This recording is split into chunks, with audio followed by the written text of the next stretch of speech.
Hi, and welcome to practice 3 of the 12U series of 10 practices. We're working on set shooting progressions today. So at a certain point, I believe it was practice 1, we taught them the basics of how to shoot. And here today, we're going to add some basic progressions to the set shooting package. As always, equipment needed is listed at the top, but a couple other reminders below. One being that this practice can also be done with shooting on the run as opposed to set shooting at some other point. But today we'll be doing that set shooting, which is your feet planted time and space shooting, as opposed to shooting on the run, which happens probably a lot more in games, but I like to have the skill in a stable state first, which is that set shooting.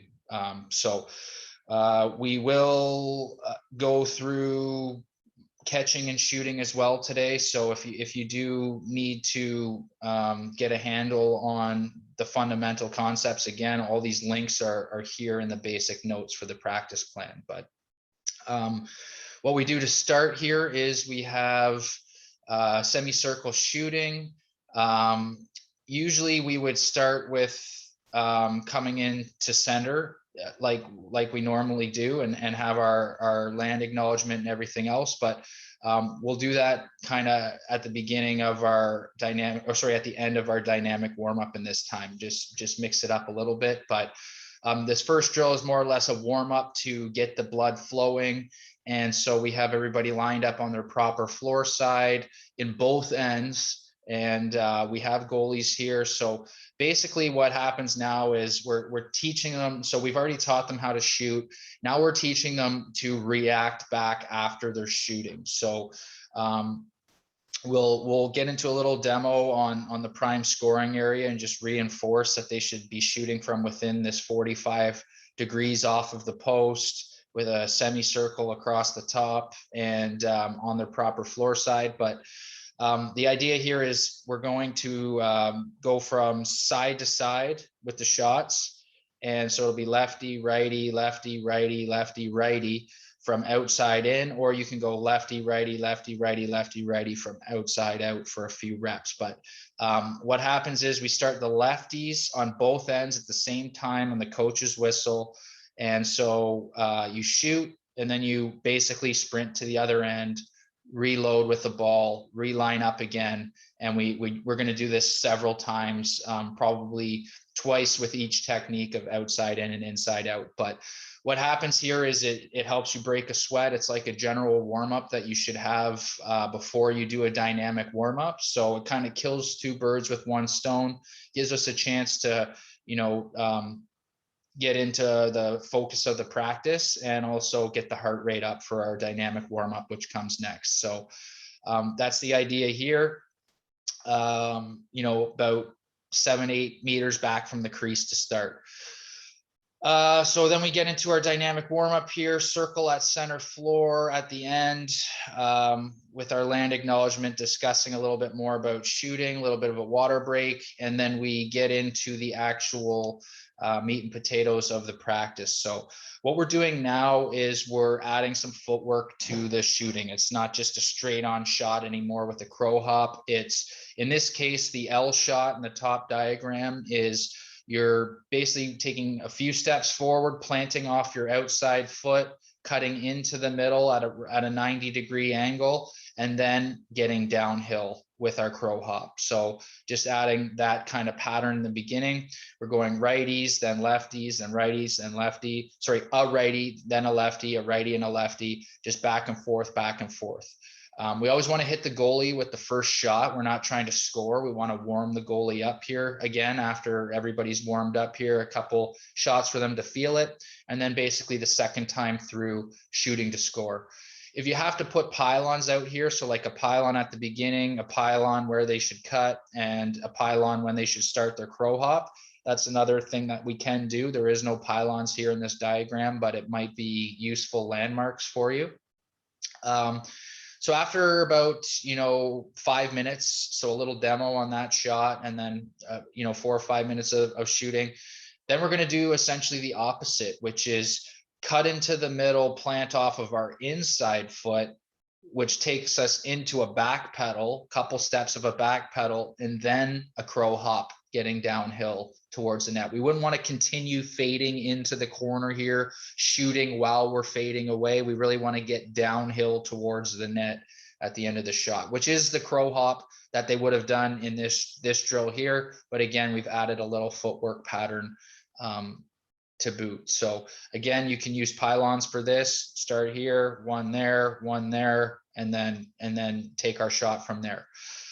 Next, we have this carousel and shoot. And this is basically a very common pattern. We always say pass low, carry high as a general offensive concept. So what we're doing is we're essentially saying, okay, the pass has already come low, or we've gotten the ball low, and now we are carrying it high up into roughly the shooter position, and then taking our crow hop and shot. So our momentum is going this way, and we need to be able to stop on a dime and then take our momentum back towards the net here. So that's the idea here. We go lefty, then a righty, lefty, and then a righty.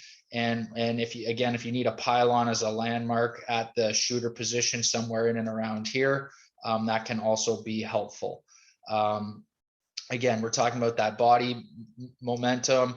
It's important to basically come out of a cradle when we recognize the shot. So we're like cradling. Okay, there's a shot here. My stick comes up into the triple threat position, and I'm taking my shot and scoring, hopefully. Next, we're getting into catching and shooting. So we've started the ball in their stick the first couple drills to kind of get them, in just the shooting mode and making sure that they get lots of reps. But next we have the coach essentially passing to them as they're stepping into a shot at the shooter position. So this is just hopefully giving them a perfect pass. If you have to throw it with your hands, if you're not that great of a passer yourself as a coach, ideally you have maybe somebody on the floor helping you who is, but maybe even a volunteer from the group, one of your best players. But we really want to give them a perfect pass here. And we would demo catching and shooting first. And the idea with catching and shooting is we don't want to like catch the ball, crank it, then bring it back, then shoot. That's an extra step that's not necessary. So in a perfect world, they're already crow hopping into the shot as the pass is coming. They're catching it with their arms extended, and then all in one motion, kind of shooting it. Not really a quick stick, but just their arms are extended. They're catching it at the highest point and shooting. And obviously, if it's a bad pass, you can't do that. So you might have to just catch it, re-establish your arms, and then shoot. But in a perfect world, that's what happens. So for the first 4 or 5 minutes, that's what we do. And then we're going to give the players themselves the opportunity to make the pass and the other person to shoot. If they miss the ball here if it is a bad pass, the coach's discretion, we can fire them another second attempt at a ball, at a shot. And if they miss that, then they're kind of out. So usually we wouldn't do that. Usually if you miss the ball, you just kind of go to the back of the line. But early on here, just, especially for those weaker players, it's a chance to get more reps and build the confidence that way. So that's what we have here. The more difficult version of this is to be basically cycling from low to high and in stride, getting this pass, this lead pass, and then getting into a crow hop and shooting. So again, coach passers to start here, a lefty, then a righty, back and forth, and 4 or 5 minutes of that. And then you can see that we eventually move to the player making this pass. And it's a difficult pass. There'll be a lot more dropped balls and things like that. You can consider, putting some coaches down low, and if they miss that pass, give them a second attempt.